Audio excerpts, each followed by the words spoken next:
Welcome to the Jay Franzi Show, your source for the latest news, reviews, and interviews, with insights you can't pay for and stories you've never heard. Just so I could piss right next to Tom Petty. Garth turned out to be the most loyal artist of all time. Smoked weed with Willie. That was the most surreal, tension moment. So I knew I already had a strike against me. Now, here's your host, Jay Franzi and Tiffany Mason.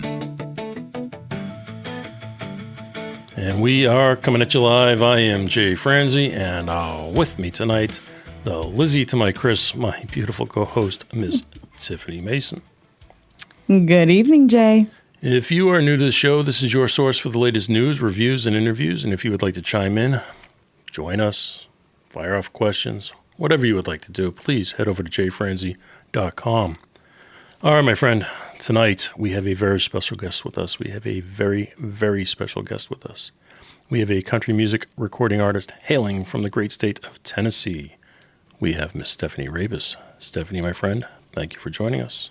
Hello, thank you for having me. It is our pleasure. We have a lot of things to go over, a lot of things we want to know about.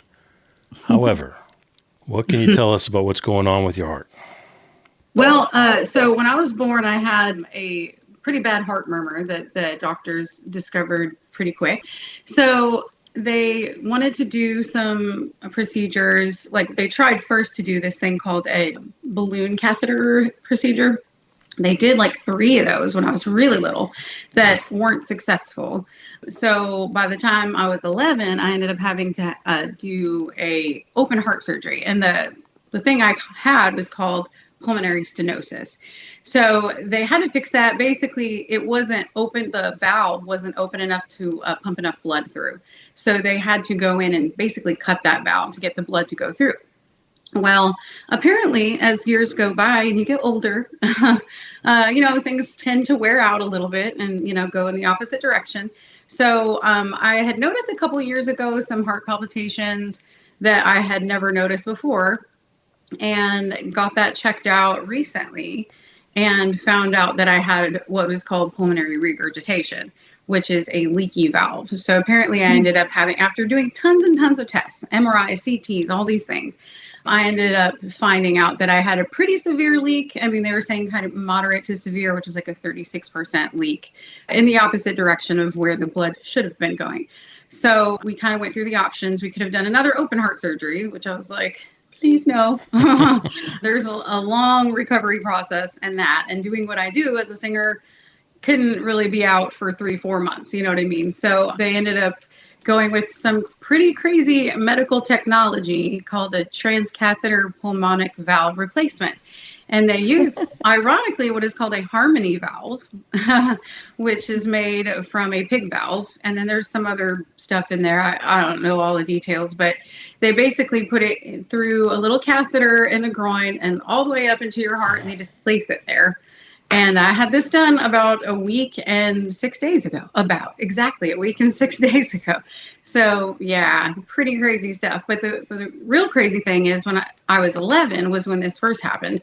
And I figured out then that I could sing, basically. I mean, kind of figured that out.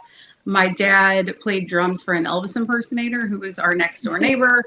And I asked if I could borrow the mic, and I sang a cappella the song from The Little Mermaid, Part of Your World. And they kind of were like, oh, she can sing. Okay. And then they kind of figured out that was the dream. That was the goal. And we went from there. But now here we are 33 years later. I'm 44. There's a lot of numerology in there if you go for that kind of thing. And I have a brand new song coming out about not giving up on your dreams, keeping going. And I have a lot of other music getting ready to come out this year, too. So kind of a full circle thing. Too many questions. Yeah. But before we leave the heart, you mentioned it happened at 11 years old. Mm-hmm. By the time you're 11, you're already, in school, you're remembering things. What was the feeling like at that time? What were you thinking? Well, I mean, it was a pretty scary thing, obviously, being a kid and kind of wanting to be involved in all the things that the kids are doing, not to mention we had a swimming pool in our backyard. We lived in Arizona at the time. So, and this was during summer. This was like July. So I'm like, I don't get to go swimming. Everybody else does. It was like a couple of months of not getting to do any of that and just recovery in general. But yeah, I mean, a pretty scary thing. And I mean, I feel like going through it now as an adult, even though it wasn't as severe of a type of surgery, I was maybe even more scared though, just Well, that's what I because was going to ask. as you get older, you're like more aware of things. As a kid, you're kind of like, well, I don't really know what's happening, but I'm just going with the flow. My parents were probably a little more scared than I was back then. But yeah, definitely like a big thing to go through at that age for sure. So you say you didn't know as much as your parents probably knew at that time. Yeah. I can only assume you were nervous. Oh, yeah. Yeah, I do remember that for sure. Well, and when I went in, so they put you to sleep and everything with the anesthesia. And they did the mask on me instead of the IV because I was like, I'm afraid of needles. And which I still am, but Of course. essentially. As everybody should be. I know. So, but they did the mask, and I remember it was this crazy, like, it was a very strong strawberry scent. I think they thought that would help me somehow. But I remember going to sleep with that, and I felt like I was going to die. Like, I was suffocating. Like, that was, like, the last thing I remember. I'm like, oh, God, I'm dying. And then next thing I know, I wake up, and it was all done. Everything was done. But, yeah, that moment itself was pretty scary. So when you did wake up and come out of it, what was the situation like? Did you have breathing tubes? I mean, what did you have connected to you? Yeah, there was a breathing tube. I can't remember if it was still in, like this time it was already out by the time I woke up, or at least by the time I knew I was awake. I don't know. So I don't remember that far back, 33 years ago. But I do remember just a lot of pain. I had this thing that I had to like breathe into. You would breathe in to like check and your lung capacity to make sure that it was like getting back up full, steam or whatever. Right. And yeah, just being in a lot of pain. I remember kind of being like hunched over a lot because, they did the scar like across. A lot of people get their scars like up, but I had mine underneath like across. And, that was the thing, like the ladies, like my mom and my aunt, everybody's like, get it across because you'll want to, and I'm like, okay. So now, when I was told I may have to get open heart again, they were like, oh, we're going to do it this way. So I'm like, oh, I'm going to have a nice little cross all the way, And, the thing about this valve too is apparently they really only last like 10 to 15 years. So I am going to have to, continuously kind of go through a procedure throughout my life, whether it's another transcatheter or eventually maybe an open heart surgery. So, it's like. And how does that make you feel knowing that's... Oh, that's scary. Yeah. Right.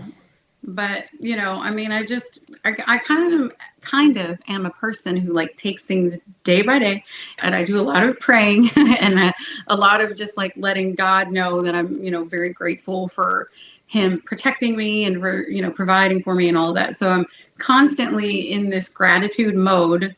Even if something's a little sketchy and scary, like I know that there's a plan and a purpose for it. So it's just going to be tough. So. Oh yeah, it's a lot. I am glad it's successful. I'm glad you're back in battery. But what's crazy to me is you're already scheduling and doing shows. Yeah. Well, so I was supposed to do shows back in Illinois. I had to drive 5 hours for those, but I didn't do those shows because I wasn't supposed to drive for like a week. But then in longer distances, longer than that. I did do a show today on Broadway, but I was like on my stool a lot and I kind of was like letting everybody else sing. And in this business, we don't get sick days. We don't get leaves of absence. So the bills were it was getting a little scary there for a minute. I'm having to miss out on all of those things. So, everybody was kind of understanding I might have needed like a little boost of help in certain areas and keeping things a little lower key for me. So, I wasn't belting too hard on anything, just trying to keep things mellow, not use a crazy lung capacity, Also probably good to exercise those muscles, right? Yeah, I think so. I mean, anytime that, something's kind of out of commission for a bit, it's like good to kind of just start getting back into it, easing into things. So. Knowing how to sing, does it make you feel odd not hitting full capacity? I mean, I love to just go for those power notes, but, I think just the importance of easing into things and not overdoing it, I think just is what keeps me grounded on that and okay with it, All right. Well, I don't want to spend our entire time talking about the heart concern, but I did have one more question about it. Okay. When you perform now after the surgery, is there anything that scares you? I was maybe like a little worried, because of where everything, with like the sutures or whatever you would say they are. I guess technically they use like a collagen plug or something because it's literally like little dot. I mean, it's not even like a cut. They like just put a little dot and then they go in the artery. There's like hardly any scars going to be there.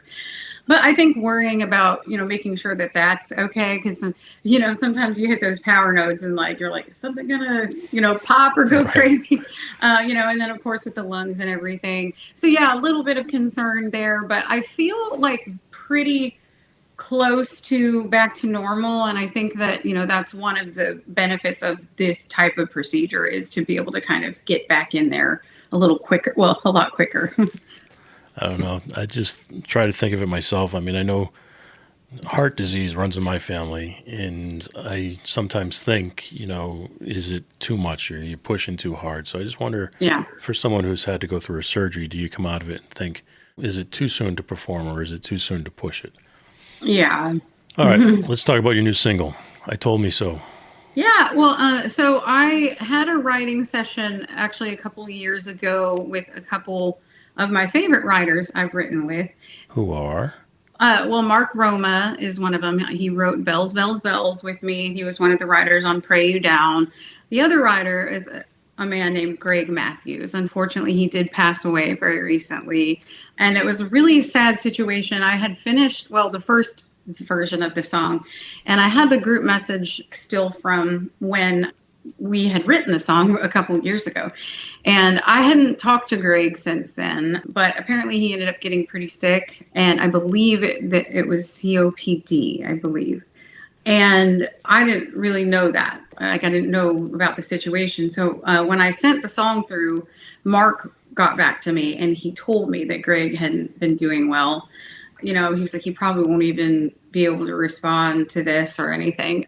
So unfortunately, a few days after that, he texted back the group and said that he had passed away. So he never even got to hear it. And I hate that because he loved it so much. And he really was like, you got to record this, and that was the plan when I put Pray You Down out. But at the time, I had a couple of personal losses. And so Pray You Down really fit in my life at that time. And it was pitched to me by Mark and Corey and a girl named Ava Page. And, I usually go songs that I write, but I loved that one and it meant so much to me. I went with that. Yeah. So going forward, we put this one on the back burner and then now got to do it. And I just hate that he ended up missing it. But in the session, we were all kind of talking about, how we've all been chasing this dream, them as songwriters, me as an artist, for all these years, and just all the highs and lows and ups and downs and things that are like hard to kind of deal with. But the fact that it's just so ingrained in us, like the dream, that it's something you just can't give up on. And you have parts of yourself that have doubts, but you have parts of yourself that are confident and believe that this can happen for me. And it's really about embracing that and then saying in the future, like, that you could tell yourself, I told me so. Like, I told me so I could do this. So proving to yourself that you can do it. Can you describe the writing session to us? Probably like that, really just bouncing. It seems like every time I have a writing session, it's like we get in there and we're like, well, what do y'all want to write about today? And then you have a couple different things, or does anyone have any ideas they've written down, and I think that kind of just ended up, rather than being like one of those ideas, it was kind of us talking about this and lamenting on it, and then saying, well, let's just, write about that. Let's go forward and write about this situation. So that's how that went. So that's how the topic comes about. But when you get into the actual session itself and you guys start writing, do you guys take on roles? Like, is one person a lyricist? Is one person the music? One person the melody? Well, I think in that one particularly, was it Greg, I think, had the guitar. and he was kind of picking around, just started playing some chords, and we were like, oh yeah, I like that, I like that vibe. And then as we were kind of talking about the story, one person will kind of put a lyric out and they'll be like, yeah, or we can say it like this. And, so we kind of just bounce lyrics off of each other to kind of get that idea going. And then a lot of times you get that perfect lyric and everybody's like, yeah, that's it, lock in, And I feel like that was how that one went. And a lot of them that I've done go that way, really. And it seems like sometimes people kind of take the reins on the melody, and then, you kind of go with that. Other times you might switch it up. Well, we might want to go a little higher here. But it seems like a lot of times the person who's got the guitar ends up kind of really writing the melody, and then we all just kind of chime in with lyrics. When you write a song yourself, if you were just on your own, is it lyrics first? So I've in the past literally like thought of a line and then could sing it in my head like a cappella. Like I could just hear how it's in my mind supposed to go. When I was a lot younger, before I ever was in bands or doing anything, I literally wrote whole songs a cappella, so I could hear the melody. I just didn't have any way to write the music because I'm working a little bit on guitar. I'm practicing. I'm just not that great. I'm not good enough to do shows by myself, but I still have a good ear and I can hear these melodies in my head. And a lot of times I'll just kind of sing something to a guitar player and they'll be like, oh yeah, these chords will go with that, So, That's crazy to me. When I write songs, it's always lyrics first and then music second and then melody last. Because it's just my abilities. That's where I feel comfortable. Like lyrics, I feel perfectly fine. Music, I can formulate chord changes. The math seems simple to me, but I can't sing. So melody is always the hardest part for me. I hear it in my head. I just don't know how to interpret it. So when you wrote the song, how did you go ahead and demo it? Well, that day, Greg actually did just a little voice memo recording, which I kind of cherish now, knowing that, he passed away. Just to have that is special, because you get to hear that transition of where it started with his voice and, and it's just like, it's like a little emotional. But, and just the song itself, when you hear it, it's just kind of got that emotional feel to it. So, but to hear just him and a guitar, and that's how the whole thing started. And then I brought it to the producer and we figured out what a good key for me would be. And then, they put a little chart down.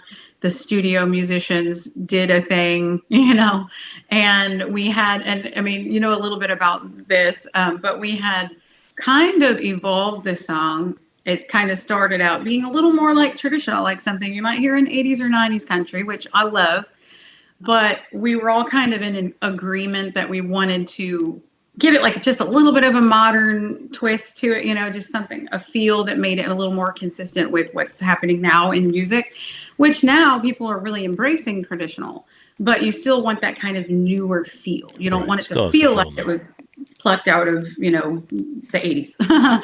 So that's what we ended up doing. We just over time evolved, added a couple of things, like changed up some balances and different things in the mix, and then ended up with what we ended up with. And I'm very happy with how it turned out. So there was no actual demo. It went from work tape straight to your final master. Yeah, pretty much. Yeah. So you said you met with your producer for it. Who was the producer on this one? His name's Brandon Henniger. He is a producer engineer at the House of David recording studio down in Music Row over there.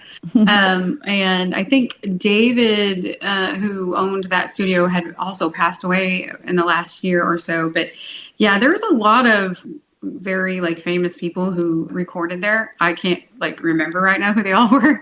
I thought I heard something about Elvis. But I think he said something Elvis or the Jordanaires or some people there, but there's a lot of photos and different things all over the place, but it's a pretty legit studio. Yeah, that studio's been there for a long time, and I know a lot of people have come in and out of it. So when you first entered that studio to work, what did it feel like? Oh, yeah. Just to know, of the history of who's been there. I mean, just like at the Grand Ole Opry, when you're there, you just kind of feel this crazy vibe of like, oh my gosh, I'm in a pretty cool historic place. You Like a say really that good vibe. like we can relate to that. It's just like when you perform at the Opry. Well, not perform. Jay, we do know. Haven't performed at the Opry yet, but yet. Yet.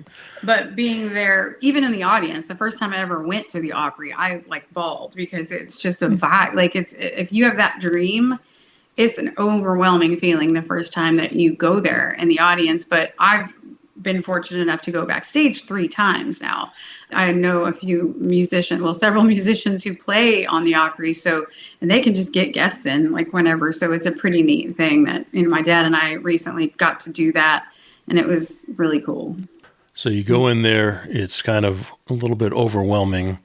So when you go through the process, you say you work, you try to find your key, try to tighten up your melodies. Is there anything special about that process you can share with us? I think that there's this kind of camaraderie and understanding of each other, that we both have kind of ideas and willing to kind of listen to each other and figure all that out. In this particular song, I had picked a key and I was singing it in the studio, and actually one of the musicians, the one who wrote the chart out from the work tape. The session lead. Yeah, he was like, you can do this higher. He's like, I think this isn't really like your key. Like, I think you could really go up on this. And I'm like, oh, you think? And I was kind of feeling that when I was going through the first pass. I was like, it doesn't necessarily feel like it's in that sweet spot for me. So he moved it up, and then it was like, okay, that's where we are. So it's kind of special when you have people that know what they're doing with that. They know what sounds right and how it should be. So that is special for sure about it. Who was the session lead? I'm pretty sure it was Michael Webb. He played keys and bass, I believe. But yeah, Michael Webb, we were in it. They played it. They all just played. And I haven't been in like full sessions a lot. When I did my album, My Time Now, my producer on that one, she didn't even have me there, which I thought was a little weird. She didn't like really correspond timing with me. So she literally did like the whole album sessions without, like, I came back and did my vocals later. So she did the session. But this was like, we all played at the same time and everything. So it was new to me to have that experience and just see how pro these people are. And they just like, okay. What impressed you the most? Well, I just think that how it comes together, I'm playing cover bands, which is great, but we rehearse typically, like we learn these other people's songs. Everybody, listens to it for a few days. We get together, not so much on Broadway because there's no time for that, but my band Borderline, like whenever we want to learn new songs, we'll get together, have a little rehearsal, learn it, and then, do it a few times. But these studio musicians, they're just like, oh, there's a chart, this is what we're doing, and there it is, like bam, and I'm like, whoa, that's pro. Which do you prefer? I really love, both situations just because they're different, but I love being in the studio and to be with people who are that pro is a really cool thing, because you kind of feel like something big is happening here if I'm involved with these people who are like, bam, like just got it. The energy in the room. Yeah. And those people have played on thousands of records. Oh yeah. So, it's just super, and they make super it impressive. so like effortless. Yeah, exactly. Do you know who Scotty Simpson is? Yes. Scotty Simpson, bass player, plays for the Oak Ridge Boys, but he was on the show back in episode 3. It was a long time ago, but Scotty was on here and he was talking about the difference between being a session player and then being a road musician, because he does both. And he was saying when you're in the studio, the responsibility is to come up with something on the spot, come up with something good on the spot and quick. But when you're the road musician, the responsibility is to learn what somebody else came up with and then master that and not deviate from what people are used to hearing. So he says it's just a different approach, and some people are better at one of those than the other. Yeah, that's exactly how I should have put it. That's exactly Speaking right. of people who were in the recording studio, was your dad there? Your dad has been so instrumental on the show, and he's always cheering about his daughter, Stephanie. Is he there in the studio with you? So he didn't get to be there for the musicians, but he was there for my vocal session, and he just loves every part of everything. He's just so enthusiastic. It's so great to have someone like that with just so much belief and like passion for what I do. But yeah, so he got to experience that. And we've done a couple other songs in that studio. We did Pray You Down in that studio. We did well, we didn't do Bells in that studio, but we did Pray You Down in that one. So he was there for that too. I believe he got to be there, but yeah, he really enjoys seeing that process come to life. What's funny to me is I can't tell you how many times on the show that we've said Jerry Rabus, father of Stephanie Rabus. Yeah. His name comes up on the show more often than your name comes up on the show. Yeah, that makes sense.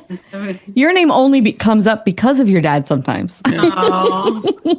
I wasn't going to say that. I mean, that was a little harsh, Miss Stephanie.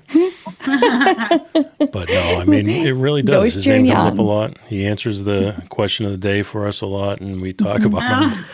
And we're always saying, Jerry Rabus, father of Stephanie Rabus. Oh, yeah. Well, he's, once he supports something, he's a very loyal supporter, and he really is a huge fan of yours. And this right here, oh boy, like, he loves this. I love it too. A lot of great information in there. And that was another thing I wanted to talk about too, that just, I'm not much of a reader. I love Audible. Yes, you and me both. You got to go on there and record a version of this, because I get in the car and I'll listen to books. That's what I do. But this wasn't a hard read at all. And my dad, because he got the copy originally, then brought this one to me when he came to town. And then he got himself another copy. I love him for it. Before that happened, he was like taking a picture and sending, like, read this part, and so he's just very, like, yeah, he's all about it. And no, it's really great. You and I had that conversation too about a lot of the stuff in here. You were kind of helping me, like, one-on-one with, getting, like, my bios right, things lined up on my website, and all of that is in here.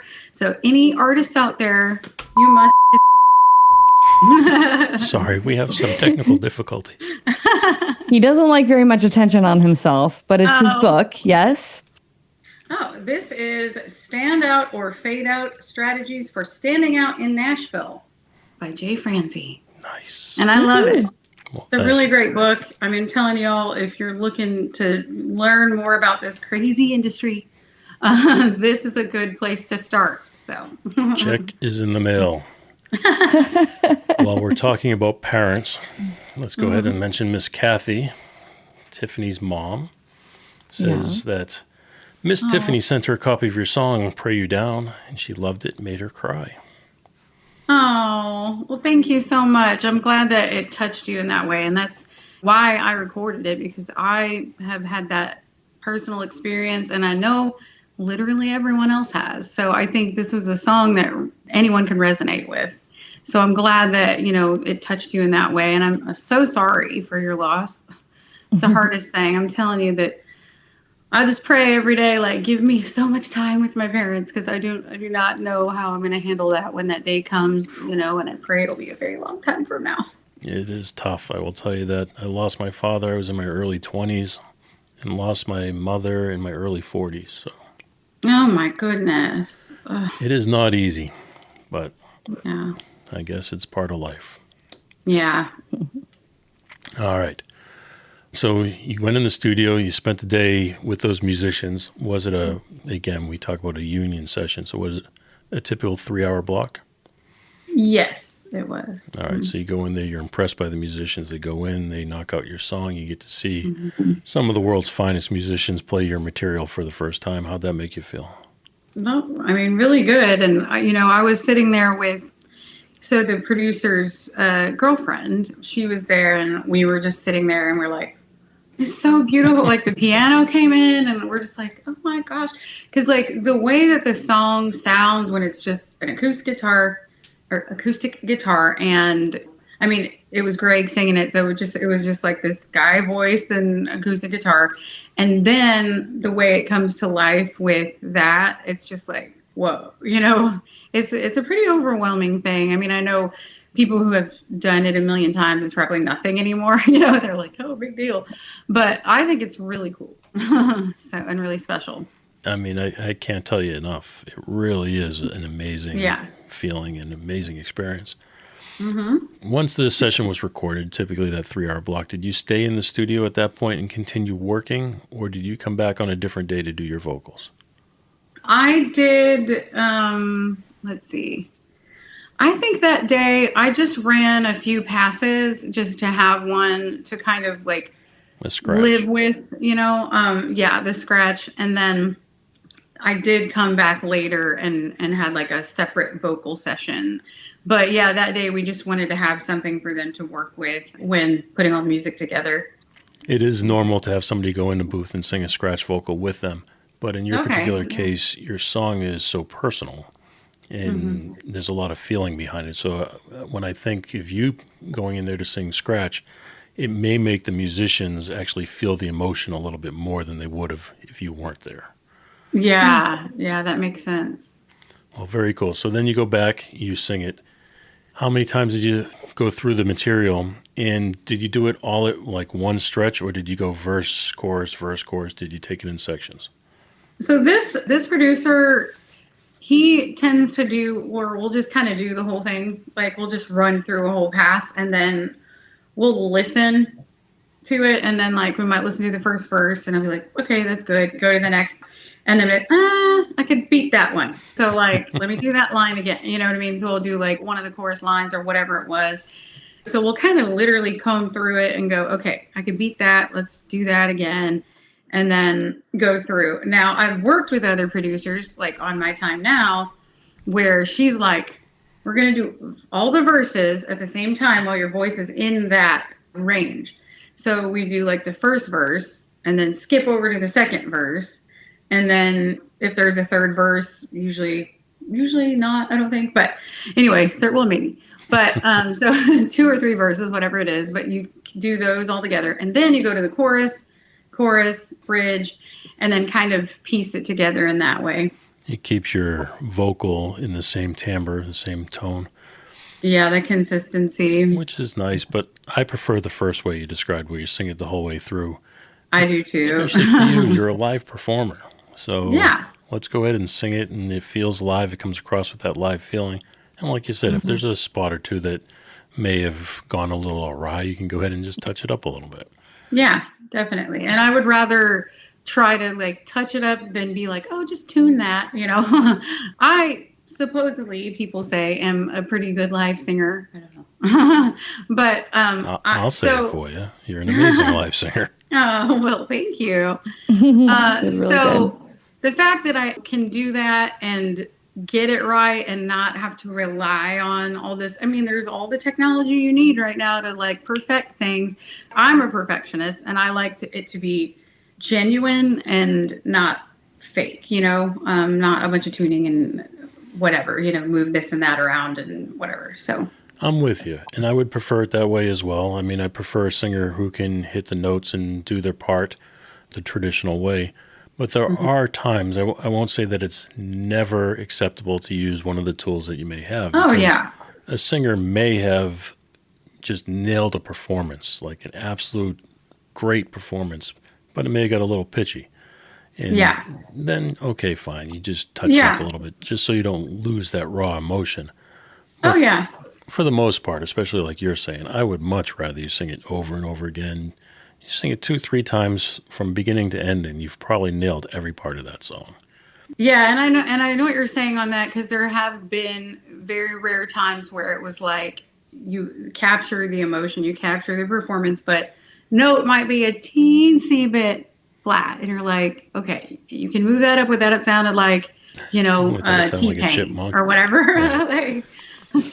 And if it still sounds good, that's great. And if you can have to do that to 1 or 2 things, fine.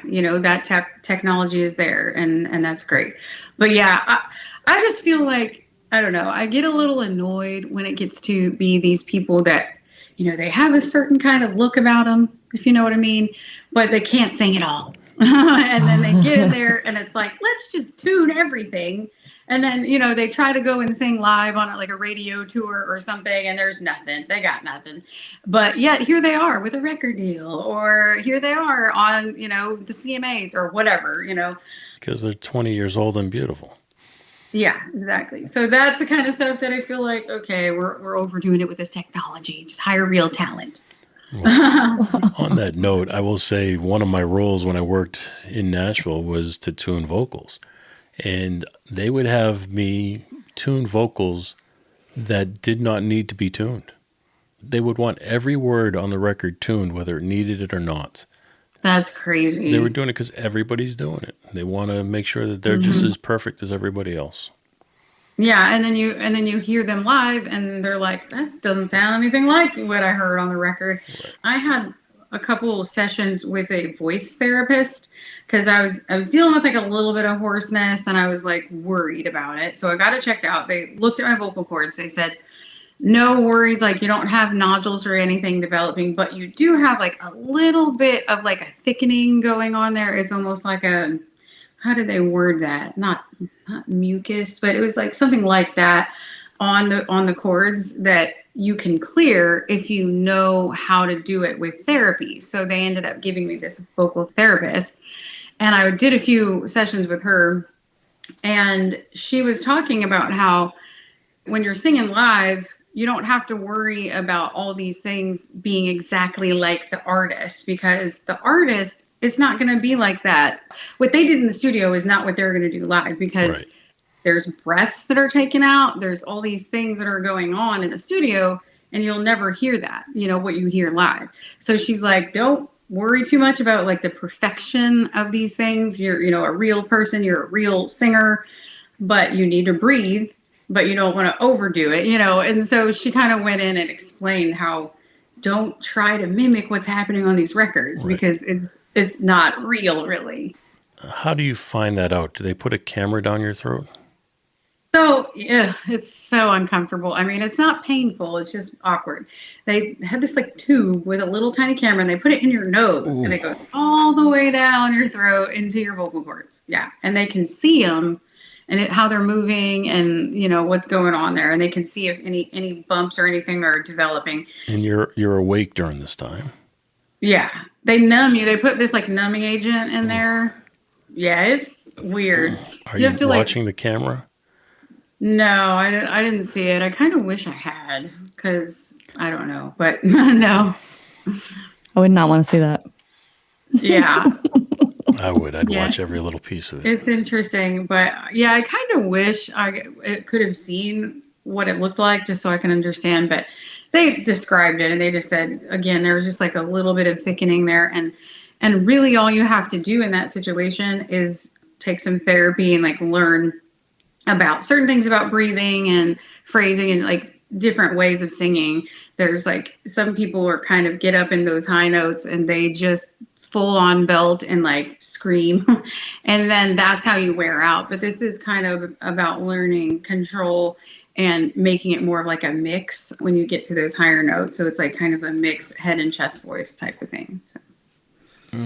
No. I think we found the uncomfortable zone. My voice. Yeah, you probably go through some pretty good lengths just to keep that voice in tip-top shape. Yeah, well, I mean, I'm not going to mention any names, but I have seen some people not be quite like what they were in their heyday, and I don't want that to happen to me. So that's like my biggest thing. I just really want to hold on to what I have as long as I can. I know with age, your range might shift a little bit, but this vocal therapist said there's no reason that anyone should really lose their voice. You just have to take care of it. It'll shift your range, your tone, things might shift with hormones. And, once you get menopause and all of that stuff, I'm like, oh, yay, something to look forward to. That. You're dreading menopause, Jay? Yeah. Yeah. We talk about age, and yes, age is going to affect your voice. And age could potentially, like you said, change the key or change maybe a little bit of tone. But overall, if you're taking care of it, you should be able to maintain the vocal. Oh, yeah. We had Kieran Robinson on the show a week or two ago. He's out with Jeff Tate, and he's got to be, I would say Jeff Tate would have to be maybe 10 years older than myself. Singing live, he sounds just the way he did back in the day. He must know how to breathe. He knows how to breathe, and he knows how to take care of the vocal. I want to know what a vocal therapist does. Well, she kind of just talked to me a little bit about how to breathe, just different exercises on breathing and technique. Well, do you meet her in the office? Yeah, it's like the doctor's office. Right. It was So are you the laying ENT. down? Is it like we think of a therapist, you're on a couch laying down? No, it's like a voice lesson. I never took voice lessons. I just grew up singing. I was in choir. I learned the basics about breathing and diction and I can't think of the word right now. Anyway, dynamics. Yeah, dynamics. Like all of those things I learned in choir. They just have like a kind of a very basic, but I never did take real like one-on-one vocal lessons. So it's a lot like that from what I hear. It's just like she was a vocal coach for a lot of like celebrities. Oh, nice. But yeah, so she knows her stuff. She said she would be on the road with artists and she'd be like, don't drink that alcohol until after the show, because that was one of the things she talked about, things that could affect you, like drinking alcohol during singing. She talked about how the myth of like just drinking a bunch of water right then is going to do it for you. It doesn't in that moment. Water takes 2 hours to reach your vocal cords. Oh, so you wow. have to make sure you're like hydrated. And then she said you got to have your like 8 basically glasses of water a day. But anytime, if you want to have like a shot of alcohol or a cup of coffee, you have to add another cup of water on. So for any driving thing, you have to add another cup of water. So you have to always pretty much keep yourself hydrated at all times. So that's why I got my Dolly cup here. I don't know if you can see it. Dolly. There it is. But anyway, and it's sparkly. I love sparkles. Me too. It's a Dolly cup. Of course it's sparkly. And it's got a wig on and probably a large chest. Yeah. And long fingernails. It's a very large cup. Wait. Cup. Anyway. Nice. See that? Pun not intended. If I was on the right page, I'd give you some applause for that one. Well, can you tell us a little bit about Nashville feedback versus your dad's feedback? So who's the tougher critic and, how do you deal with it? Oh, man. Okay. So feedback. Let's see. Well, I don't know. My dad is, I'm trying to think of how to answer this right. I mean, he's very much on my side. He's always singing your praise. Yeah. Is he tough on you? He kind of gets on me like with social media. I've really had a lot of struggle with consistency for a very long time, just because I have ADHD. I mean, I think pretty much everybody does. I don't know, but Thank you, iPhone. Yeah, I know. Thank you, social media. They should put a warning on the iPhone and just be like, comes with ADHD. Warning. And you know what? It wouldn't stop a soul. No. Yeah. No. So for me, I'm a person that when I have like a lot of things to do, I kind of just shut down and like don't do anything. And that's the thing with ADHD. So there are times where he really has to kind of be like on me about certain, I mean, make sure you post today, like make sure you make a video, make sure you get on Twitter, X or whatever, and share this and that.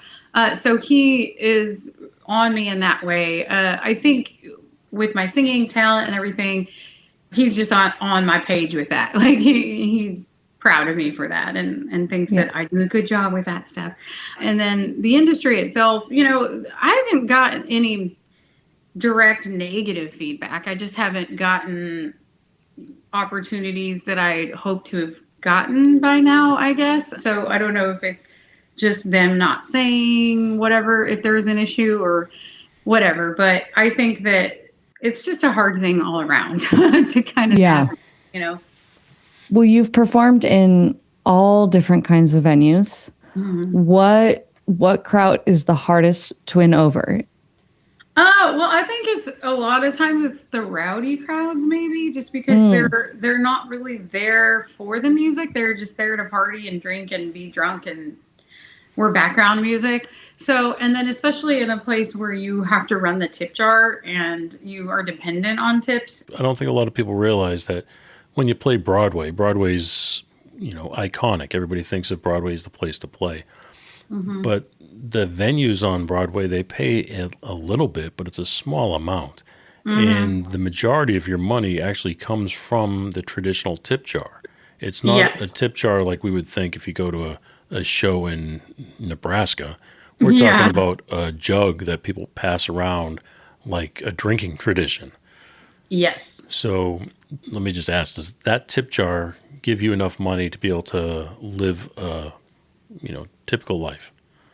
Yeah, I mean, so it's just a thing that's never guaranteed. It's always hit or miss. There could be days where we leave with like $10 each, but there could be days we leave with $100 or $150 each. I played Legends Corner before and came up with like $250 total, with the like 85 base pay. I mean, some of the base pays have improved.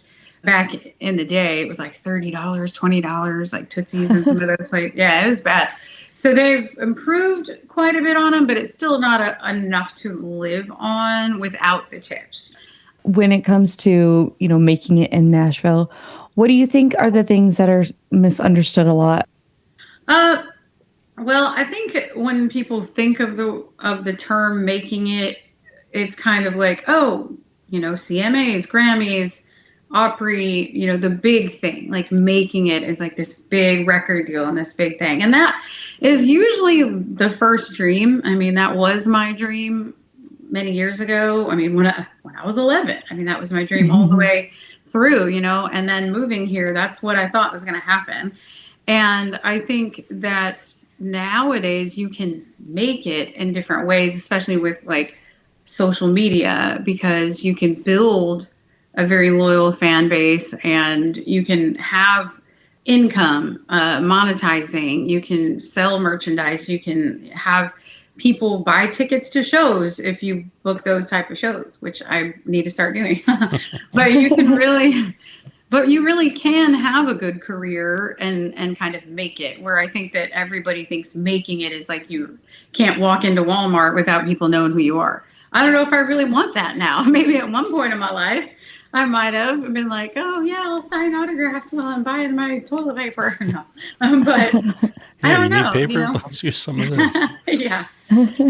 So, yeah, I think that's the main misunderstanding. Like, because me being 44, did I really just tell you all that? Anyway. Twice now. Twice. Once in the beginning and once now. Yeah. Well, anyway. Me not being a spring chicken in this industry, people are kind of like, why are you still trying to do this? You're old now for this industry. Like, you're not going to pay your bills. You're not going to make it, And I'm like, well, I mean, I, in a different way, kind of have made it. I mean, I get to do music full time. It's not the biggest income at the moment. It has to build up more. I have to get to that point where people are actually giving me shows that tickets need to be bought, and you can get to that place. So I'm really, really kind of building up still to that. And when I say I told me so, those are the things that I see in that future. But also, I want to play on the Grand Ole Opry. And I know that at one point it seemed like you had to be a signed artist. Now you don't have to. There's like so many people not signed. And I know so many people that play on that stage. So I just feel like there's like 7 degrees or whatever. I feel like somewhere, is it 6 degrees? Somewhere in there, this can happen for me. And so I know, I have to trust that it's going to happen. So, Ms. Tiffany, what was it that Karen said last night? We had a guest on the show last night. Keeping the faith. You got to keep the faith. Keep the faith, but you have to touch it. So even if you don't do it now, I thought about that too. Yeah, you have to touch it. So you've been to the Opry several times. You get to go backstage and hang out at the Opry. You've got a lot of connections with the Opry, even though you haven't performed on the stage itself at this point. But being there, standing on the stage, getting to go backstage, you're feeling it and you're putting it out into the universe. Yeah, like a manifestation thing. We talk a lot about that, my dad and I, and we talk about angel numbers and all these things. It's almost time. Oh, it is almost time. I send them to my daughter every day. Oh, 11:11. It's 11. yeah. See, that's me and my dad. We do that all the time. Dad be like, 11:11, 1:11, 2:22. Well, hey, as we start winding down, I wanted to ask you one more question. You mentioned playing on Broadway, and it's hard. You got to work for pay, you got to work for tips, you got to do all that stuff. We had Jay Bragg on the show a few weeks ago, and he talks about the challenges that artists have on Broadway these days about having to conform to fit in. Do you feel like you have to conform to fit in? The clubs that I play, which are in that circuit of the stage legends, it used to be Second Fiddle, but they closed that one down. Those ones, I don't feel that pressure so much. I get to do country music. I get to do 90s and earlier. I love to do that kind of stuff. I mean, I'll throw in like the 2000s, like the Miranda Lamberts and the Little Big Towns of the Carrie Underwoods, But I don't feel a huge pressure there. I feel like if I was to go over and play it like Kid Rock's or Bon Jovi's or places like that, there may be a little bit of a different vibe going on. And that's kind of when you were saying like about the places that maybe aren't my favorite. It'd be those types of crowds because they're just very rowdy. So they don't force you to play a certain playlist or anything like that? Not that I've experienced. Well, you've been on the show once before. You know the process. We give recognition to somebody who may work behind the scenes or support you. Is there anybody else that you would like to shine a little light on this time? Well, I think I probably said my dad last time, right? How could you not say your dad? Feel free to say your dad again. Well, yeah, I mean, he's a pretty constant, he's a consistent supporter for me. And I kind of feel bad I never really bring up my mom. I mean, my mom does support me as well. She's just not she's not a very open out there person. She's always believed in me as well. She's always believed that I deserve to make it. She kind of has a little bit of a hard time getting around nowadays. She's just with some health issues and stuff. But before that, she was at my gigs all the time back home. And she is just as big of a supporter, but just not as loud of a supporter as my dad. So really both of them. And I have friends, of course, my producer, Brandon. Man, it's so hard to go through this. But okay, he is So my boyfriend, Britt, his sister is Heather, and Brandon is her boyfriend. So it's kind of like a family thing in a way. And it just so happened that, I have a talented engineer producer who's sort of in my family-ish. So it worked out really well. So I have a pretty good support system of people behind the scenes and in front of the scenes. So I'm very blessed for that. Very nice. Mm-hmm. All right, folks, we've done it. We've reached the top of the hour, which does mean we have reached the end of the show. If you've enjoyed the show, please tell a friend and Miss Tiffany. If you have not, tell two. Tell two. You can reach out to all three of us over at jfranzi.com. We will be happy to keep this and any other conversation going. Miss Stephanie, my friend, we cannot thank you enough for being here, and we would like to leave the final words to you. Well, thank you so much for having me. Once again, I have a song that is out May 15th. That is I Told Me So. And I hope that you will all go and stream it. And I hope you follow me on all the social medias because I'm on all the places. And I'm just so grateful to be here today. And thank you guys for having me. That's awesome. All right, folks. Well, thank you. Thank you all for being here tonight. Have a good night. All right. Well, let's take a moment to shout out a few friends of the show. Let's talk about High Mountain Breeze's music first because they have a new single out, Cats in the Cradle. If you don't know who High Mountain Breeze's music is, they are lifelong friends that reimagine the music that we have grown up with, music that we know and love. And their new single, Cats in the Cradle, currently out streaming on all of the services. Please take a moment, check them out. And actually, there's a video for you guys to check out in the show notes. And at the end, there is a QR code for Why Hunger. And in the episode that we did when we interviewed Jason Chapin, he told us kind of about his father's legacy and this foundation that he had started. So go check out the YouTube video. And then if you feel led to do so, support Why Hunger. That's awesome. That's a great charity. That charity has been going on ever since Harry Chapin put it together back in the 70s. Love it. Very impressive. Amazing. All right, let's also shout out Von Ray. Von Ray, we know him as a rock star, but he is also a knife maker. Von Ray, he's got a new knife out. It's called the Dragonfly. If you'd like to check it out, it is on his Facebook page. If you want to check out photos of it, it is very, very good looking knife, and it's got a good sleeve to it, which has an actual dragonfly on it that is inlaid. It's pretty cool looking. And the dragonfly is actually mother of pearl. It also looks a lot like abalone. So if you guys are fans of abalone or mother of pearl, because it is mother of pearl, then I would definitely check it out as well. And I know I've seen the knife that he made for you, Jay. Sexy knife. He customizes them. It's a knife a man can feel good about. You know what I'm saying, Jay? You call it sexy and you say a man can feel good about it. I think we've just taken a turn. Vaughn, sorry. All right, let's also feature a few crew members. We've got Miss Kathy here each and every week. Miss Kathy, thank you for joining us. We cannot appreciate you any more than we do. We also have the Mark Bottolato. Mark is also here each and every week, and he even comes on from time to time. And he was the first one to go up against you in trivia. Yes. We will not discuss the outcome. What was his nickname? Long-haired Mark. Long-haired Mark, yes. And then, of course, we've got the question of the day. James provides us with the majority of our questions of the day. If you like the questions of the day, well, thank James.